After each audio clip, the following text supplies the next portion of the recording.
Hello teachers, welcome to our channel. ఈరోజు CDP క్లాసెస్లో first topic వచ్చేసి concept of growth and development అనే టాపిక్ని చూద్దాం. ఇది సీటెట్, కేవీఎస్, ఎన్విఎస్, ఈఎంఆర్ఎస్ లాంటి ఎగ్జామ్స్కి చాలా ఇంపార్టెంట్. కేవీఎస్లో అయితే 2 to 3 క్వశ్చన్స్ మినిమం వస్తాయి. బేసిక్ నుండి స్టార్ట్ అవుతుంది. ఇందులో మనం గ్రోత్ అంటే ఏంటి, డెవలప్మెంట్ అంటే ఏంటి, వాళ్ళ డిఫరెన్స్ ఏంటి తెలుసుకుందాం. ఫస్ట్ టాపిక్ సిడిపి క్లాస్లో ఇదే. ఈ టాపిక్ పెట్టేసి ఉంది.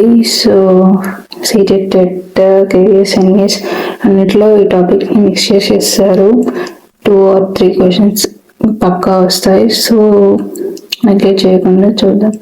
Growth refers to an increase in height, weight and other measurable aspects of the body and its organs. Growth అనేది ఏంటి? ఇంక్రీజ్ ఇన్ సైజ్ కానీ, హైట్ కానీ, వెయిట్ కానీ or other measurable physical aspects అంటే దాన్ని గ్రోత్ అంటారు. గ్రోత్ అంటే ఏంటి? పెరుగుదల. మనం ఏదైతే హైట్ కానీ, వెయిట్ కానీ అలా బాడీలో చేంజెస్ని మెజర్ చేయగలిగే దాన్ని గ్రోత్ అంటారు. నెక్స్ట్ నేచర్ ఏంటి? క్వాంటిటేటివ్. అంటే ఇది మెజర్ చేయగలం. సెంటీమీటర్లో కానీ, కేజెస్లో కానీ, బాడీ మాస్ ఇండెక్స్లో కానీ వివిధ రకాలుగా మెజర్ చేయగలిగేదాన్ని క్వాంటిటేటివ్ అంటారు. అంటే గ్రోత్ అనేది quantitative in nature. 5 to 7 years ఉన్న పిల్లలు 100 to 120 సెంటీమీటర్స్ మధ్యలో పెరుగుతారు అనేది ఒక ఎగ్జాంపుల్ అన్నమాట. ఇక్కడ మన సెంటీమీటర్ యూజ్ చేస్తున్నాం అంటే మెజర్ చేస్తున్నాం. సో గ్రోత్ అనేది మెజర్. చేంజ్, పెరగడం ఉంటుంది, తగ్గడం ఉండదు. ఇంక్రీజ్ అనే ఉంటుంది, డిక్రీజ్ అని ఉండదు. గ్రోత్ రివర్స్లో ఉండదు కాబట్టి. So it is a quantitative nature. Next వచ్చేసి క్యారెక్టరిస్టిక్స్ ఆఫ్ గ్రోత్. గ్రోత్ యొక్క క్యారెక్టరిస్టిక్స్ ఏంటి? ఫస్ట్ వచ్చేసి ఫిజికల్ ఇన్ నేచర్. ఇది చాలా ఇంపార్టెంట్. మెయిన్ వర్డ్స్ హైలైట్ చేసి పెట్టుకోండి. And quantitative, unequal, directional, influenced by heredity. అంటే growth refers to physical changes.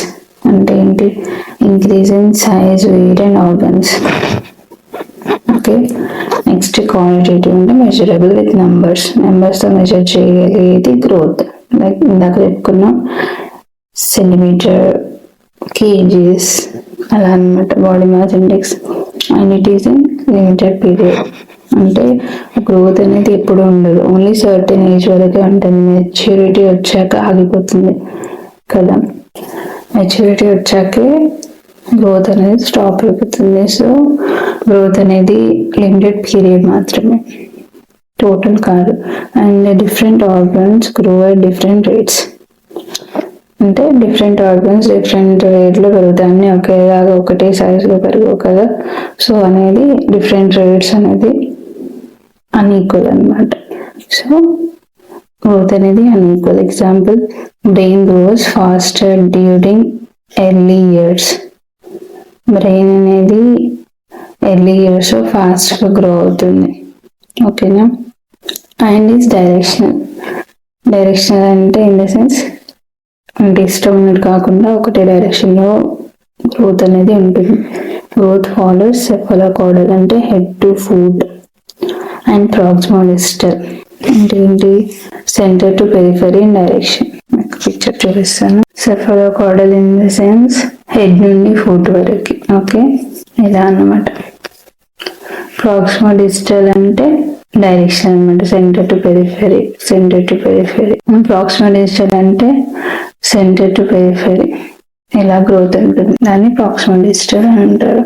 Growth అనేది సెఫాలోకార్డల్ అంటే head to toe, and then proximal distal centre to periphery. ఈ రెండు చాలా ఇంపార్టెంట్ థింగ్స్. ఓకే.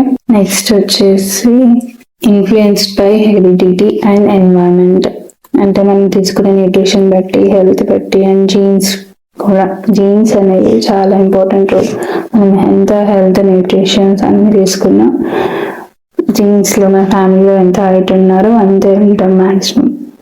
చాలా rare కేసెస్లో వెళ్తారు, బట్ మ్యాక్సిమం ఫ్యామిలీ జీన్స్తోనే ఉంటుంది, న్యూట్రిషన్ లెవెల్తోనే ఉంటుంది. జీన్స్ ఉన్నా కూడా కొంతమంది పెరగకపోవడం కారణం వాళ్ళకి సరైన న్యూట్రిషన్స్ లేకపోవడం.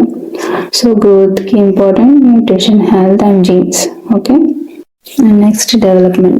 Development refers to progressive changes in child's physical, mental, emotional, social and moral capacities. Development అంటే ఏంటి? ప్రోగ్రెసివ్ చేంజ్, ఒకేసారి కాకుండా ప్రోగ్రెసివ్ చేంజ్ అవుతూ ఉంటుంది, అప్గ్రేడ్ అవ్వడం అన్నమాట డెవలప్మెంట్ అంటే. అంటే పుట్టినప్పటి నుండి డెత్ దాకా ప్రతిదాన్ని డెవలప్మెంట్ అంటారు. ఇది లిమిటెడ్ పీరియడ్ కాదు, జస్ట్ లైక్ గ్రోత్ లాగా లిమిటెడ్ పీరియడ్ కాదు, ఇది ప్రోగ్రెసివ్ డెవలప్మెంట్ అవుతూనే ఉంటుంది. అంటే చైల్డ్ ఫిజికల్గా కానీ, మెంటల్గా కానీ, ఎమోషనల్గా కానీ, సోషల్గా కానీ, మోరల్ కెపాసిటీలో కానీ డెవలప్మెంట్ అనేది ఉంటుంది. It includes acquiring new skills, okay, enhancing the performance. అంటే డెవలప్మెంట్ అంటే ఏంటి? హైట్ అంటే first growth, changes in the size, height increase అనేదాన్ని గ్రోత్ అంటారు, మెజరబుల్ ప్రాపర్టీస్. కానీ డెవలప్మెంట్ అనేది కొత్త స్కిల్స్ నేర్చుకోవడం, వాళ్ళ పర్ఫార్మెన్స్ని ఇంప్రూవ్ చేసుకోవడం, దాన్ని డెవలప్మెంట్ అంటారు. నేచర్ వచ్చేసి క్వాలిటేటివ్, అంటే వి కాంట్ మెజర్. క్వాలిటేటివ్ అంటే మనం మెజర్ చేయగలం, క్వాలిటేటివ్ అనేది మనం మెజర్ చేయలేం. లైక్ బిహేవియర్, స్కిల్స్, ఎబిలిటీస్, ఇవన్నీ క్వాలిటీ. ఎంత క్వాలిటీ, ఎంత పెరిగాయి, ఎంత తగ్గాయి, ఎంత బాగుంది, ఎంత కరెక్ట్గా ఉంది, ఎంత ఇంక్రీజ్ అయింది, ఎంత డిక్రీజ్ అయిందని మేము చెప్పలేము. స్కిల్స్ ఇంప్రూవ్ అయ్యి అంటారు, కానీ ఎంత ఇంప్రూవ్ అయ్యి ఎగ్జాక్ట్ నెంబర్తో మనం డిఫైన్ చేయలేము, దాన్ని డెవలప్మెంట్ అంటారు. ఎలా? ఫస్ట్ ఏమో చైల్డ్ ఎలా మాట్లాడతారు పుట్టినప్పటి నుండి? First learns to speak in complete sentences. First ఏమో చిన్న వర్డ్స్తో స్టార్ట్ అయ్యి, తర్వాత అమ్మ, నాన్న అని, తర్వాత సెంటెన్స్లో మాట్లాడడం ట్రై చేసి, తర్వాత ప్రాబ్లమ్ సాల్వింగ్ నేర్చుకుంటాడు, పెరిగిన కొద్ది మోరల్ వాల్యూస్ నేర్చుకుంటాడు, దాన్ని డెవలప్మెంట్ అంటారు. గ్రోత్ని మాత్రం ఇంక్రీజ్ ఇన్ హైట్ కానీ, సైజ్ కానీ, సెంటీమీటర్, కేజీస్, బిఎంఐ అనేదాన్ని గ్రోత్ అంటారు. డెవలప్మెంట్ మాత్రం స్కిల్స్ని ఇంప్రూవ్ చేసుకోవడాన్ని డెవలప్మెంట్ అంటారు. Characteristics of development. This is important, like comprehensive, qualitative, continuous process, sequential and predictable, individual differences, integrated, influenced by heredity and environment. Okay. Comprehensive అంటే ఏంటి? Covers physical, cognitive, language, emotional, social and moral aspects. Character ఏంటి? అన్ని కలగాల్సినట్టుగా ఉంటుంది. Like ఫిజికల్గా కానీ, కాగ్నిటివ్గా కానీ, లాంగ్వేజ్లో కానీ, ఎమోషనల్లో కానీ, సోషల్గా కానీ, మోరల్ ఆస్పెక్ట్స్లో కానీ, మోరల్ థింగ్స్లో కానీ అన్నిట్లలో ఇంప్రూవ్మెంట్ చూపించేదాన్ని డెవలప్మెంట్ అంటారు. డెవలప్మెంట్ అనేది క్వాలిటేటివ్, గ్రోత్ అనేది క్వాంటిటేటివ్, డెవలప్మెంట్ అనేది క్వాలిటేటివ్.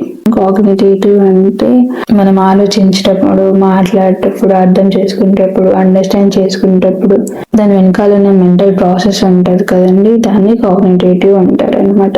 సో ఫిజికల్గా కానీ, మెంటల్గా కానీ, language, emotional, social and moral ఆస్పెక్ట్స్లో వీటిలో చేంజెస్ వస్తే దాన్ని డెవలప్మెంట్ అని అంటారు. క్వాలిటేటివ్ అంటే ఏంటి? refers to changes in abilities, behavior and personality. Okay, qualitative, not like quantitative. Quantitative అంటే changes in measurable changes అన్నమాట. గ్రోత్ లో క్వాంటిటేటివ్ అంటే మెజరబుల్ చేంజెస్, కానీ క్వాలిటీని మనం మెజర్ చేయలేం. సో చేంజెస్ ఇన్ ఎబిలిటీ కానీ, స్కిల్స్ కానీ, బిహేవియర్ కానీ, పర్సనాలిటీస్ కానీ, ఇవన్నీ క్వాలిటేటివ్ అన్నమాట. అంటే డెవలప్మెంట్ అనేది క్వాలిటేటివ్, మనం మెజర్ చేయలేం. And is continuous process. Development అనేది కంటిన్యూస్ ప్రాసెస్, అంటే development starts from conception and continues till death. ఇందాక చెప్పా కదా, కన్సెప్షన్ అంటే పుట్టినప్పటి నుండి మన డెత్ వరకు ప్రతిసారి మనం డెవలప్మెంట్ అనేది చూస్తాం. అందులో స్కిల్స్ కానీ, గ్రోత్ కానీ, ఏదో రకంగా డెవలప్మెంట్ అనేది ఉంటుంది. So it is a continuous process, never ending process. Okay, మనకి గ్రోత్ వచ్చేసి లిమిటెడ్ పీరియడ్ ఆఫ్ టైం, అంతే కదా, కానీ ఇది మాత్రం continuous process. Sequential and predictable. Sequential and predictable అంటే ఇందులో తెలుసు, సీక్వెన్స్ లో ఉంటుంది, మనం ప్రెడిక్ట్ చేయగలం దీని తర్వాత ఏది వస్తుంది, దీని తర్వాత ఏది వస్తుంది అని. లైక్ సిట్టింగ్ కానీ, ఫస్ట్ బేబీ వచ్చి కూర్చుండడం ట్రై చేస్తాడు, పడుకున్నప్పటి నుండి కూర్చోడానికి ట్రై చేస్తాడు, దెన్ పాకుతాడు, నడుస్తాడు, దాని తర్వాత రన్ చేయడం స్టార్ట్ చేస్తాడు. ఓకేనా, దీన్ని డెవలప్మెంట్ అంటారు. ఫస్ట్ కూర్చోడం నేర్చుకొని క్రాల్ అయ్యి, దాన్ని వాక్ అయ్యి, దాన్ని వాక్ చేసి దాన్ని రన్ చేస్తారు కదా, దాన్ని డెవలప్మెంట్ అంటారు. ఇక్కడ అన్ని బేబీస్ కి కామన్ గా ఉండేది. ఓకేనా, సో దాన్ని యూనివర్సల్ ప్యాటర్న్స్ అంటారు. డెవలప్మెంట్ యొక్క ఇంకో క్యారెక్టరిస్టిక్ ఏంటి, ఇండివిజువల్ డిఫరెన్సెస్. అందరి చైల్డ్ కి సేమ్ టైప్ ఆఫ్ డెవలప్మెంట్ ఉండదు. ఓకేనా, ఒక్కొక్క చైల్డ్కి ఒక్కొక్క ఎబిలిటీ ఉంటుంది. కొందరు చాలా ఫాస్ట్గా రాగలరు, కొందరు ఫాస్ట్గా రన్ చేస్తారు, కొందరు ఫాస్ట్గా వర్క్ చేస్తారు, కొందరు బాగా పాడతారు, కొందరు బాగా డ్యాన్స్ చేస్తారు. Different skills, abilities. కొందరు అర్థం చేసుకోగలుగుతారు ఆ ఏజ్కి, చిన్న ఏజ్కి. కొందరు ఎంత పెద్ద అయినా అర్థం చేసుకోలేరు. మోరల్ వాల్యూస్ వస్తాయి, కొందరికి రావు, అలా అనమాట. సో డిఫరెంట్ డెవలప్మెంట్ డిఫరెంట్గా ఉంటుంది. నెక్స్ట్ వచ్చేసి గ్రోత్ అనేది integrated in the sense different aspects of development are inter related. Development యొక్క థింగ్స్ వచ్చేసి ఇంటర్ రిలేట్ అయి ఉంటుంది, ఒకదానికి ఒకటి సంబంధం ఉండి ఉంటుంది. డెవలప్మెంట్ లో ప్రతిదీ ఒకదానితో ఒకటి ముడిపడి ఉంటుంది అనమాట. Like poor physical growth effects learning. మనం సరిగ్గా ఫిజికల్ గ్రోత్ లేకపోతే మనం సరిగ్గా నేర్చుకోలేము. అంటే ఇన్ ద సెన్స్ మన న్యూట్రిషన్ లేకపోతే మన గ్రోత్ ఉండదు, గ్రోత్ ఉండకపోతే మనకి ఎనర్జీ రాదు నేర్చుకోవడానికి. ఏదైనా నాట్ ఓన్లీ సబ్జెక్ట్, ఏదైనా స్కిల్ నేర్చుకోవడానికి మనకి ఎఫెక్ట్ చేస్తుంది.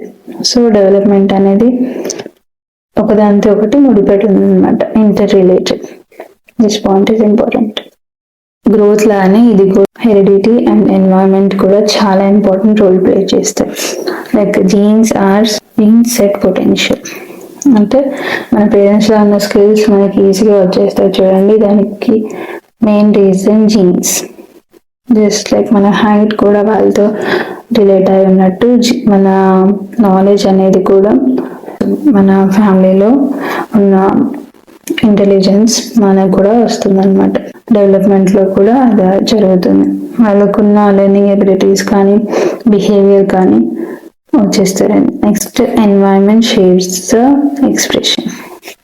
అంటే ఏంటి, ఎన్వైరన్మెంట్ మనం ఎలా బిహేవ్ చేస్తున్నామో అవన్నీ మన చుట్టూ ఉన్న ఎన్వైరన్మెంట్ మన డెవలప్మెంట్ ఇన్ఫ్లుయెన్స్ చేస్తాయి. Either it's positive or negative. మన ఎన్వైరన్మెంట్ కూడా చాలా కీ రోల్ ప్లే చేస్తుంది, మన చుట్టూ ఉన్న పరిసరాలు. ఇప్పుడు మళ్ళీ మనం గ్రోత్ అండ్ డెవలప్మెంట్ డిఫరెన్సెస్ చూద్దాం. నేచర్ గ్రోత్ ఏంటి, physical and quantitative. Nature of development ఏంటి, డెవలప్మెంట్ యొక్క నేచర్ ఏంటి, సైకలాజికల్ అండ్ క్వాలిటేటివ్. మన సైకలాజికల్ గా మనం మెజర్ చేయలేము, ఇప్పుడు మెజర్ చేస్తాము, ఇది ఫిజికల్ గా తెలుస్తుంది, కానీ డెవలప్మెంట్ అనేది మనం చూడలేము కళ్ళతో డైరెక్ట్ ఎంత చేంజ్ అయ్యింది అని చెప్పి. ఓకే, గ్రోత్ అనేది మనం మెజర్ చేస్తాము, డెవలప్మెంట్ అనేది మనం మెజర్ చేయలేము, అది స్కిల్స్ అండ్ ఎబిలిటీస్ బట్టి ఉంటుంది. గ్రోత్ అనేది occurs up to a certain age అని, మెచ్యూరిటీ వచ్చాక ఆగిపోతుంది. డెవలప్మెంట్ అనేది continuous life long process. Okay, growth aspect ఏంటి, limited to physical changes, only physical changes వరకు పరిమితమై ఉంటుంది. కానీ development physical, cognitive, social, emotional, language and moral areas ఇవన్నీ కవర్ చేస్తాయి అన్నమాట. ఓకే, ఎగ్జాంపుల్స్ ఆఫ్ గ్రోత్ వచ్చేసి హైట్, వెయిట్. డెవలప్మెంట్ ఎగ్జాంపుల్స్ ఏంటి, ఎబిలిటీ టు థింక్ అబ్స్ట్రాక్ట్లీ, అంటే డిఫరెంట్ వేస్ లో థింక్ చేయగలగడం. సోషల్ మెచ్యూరిటీ, వీటన్నిటిని డెవలప్మెంట్ అంటారు. Growth is only one aspect of development. ఇక్కడ గ్రోత్ అండ్ డెవలప్మెంట్ రెండు ఒకదానితో ఒకటి రిలేట్ అయి ఉన్నాయి, కానీ అందులో గ్రోత్ అనేది డెవలప్మెంట్ లో చిన్న భాగం మాత్రమే. డెవలప్మెంట్ అనేది ఒక పెద్ద కాన్సెప్ట్, దానిలో గ్రోత్ అనేది ఉంటుంది. ఓకేనా, డెవలప్మెంట్ అనేది చాలా పెద్ద కాన్సెప్ట్. దానిలో ఒక చిన్న పార్ట్ గ్రోత్. గ్రోత్ కూడా డెవలప్మెంట్ కదా, చేంజ్ కదా హైట్లో. సో గ్రోత్ అనేది కూడా ఒక చిన్న పార్ట్ ఆఫ్ డెవలప్మెంట్. వాటి ఇంటర్ రిలేషన్షిప్ ఎలా ఉంది, వాటిలో సేమ్ చేంజెస్ ఏంటి, అవి ఎందుకు ఇంటర్ రిలేటెడ్, ఒకదానితో ఒకటి డిపెండ్ అయి ఉన్నాయని చెప్పి. నెక్స్ట్ వచ్చేసి inter relationship of growth and development. Thank you for watching. Next టాపిక్తో మేము ముందుకు వస్తాను. నచ్చితే like, share and comment and subscribe to channel. Bye bye.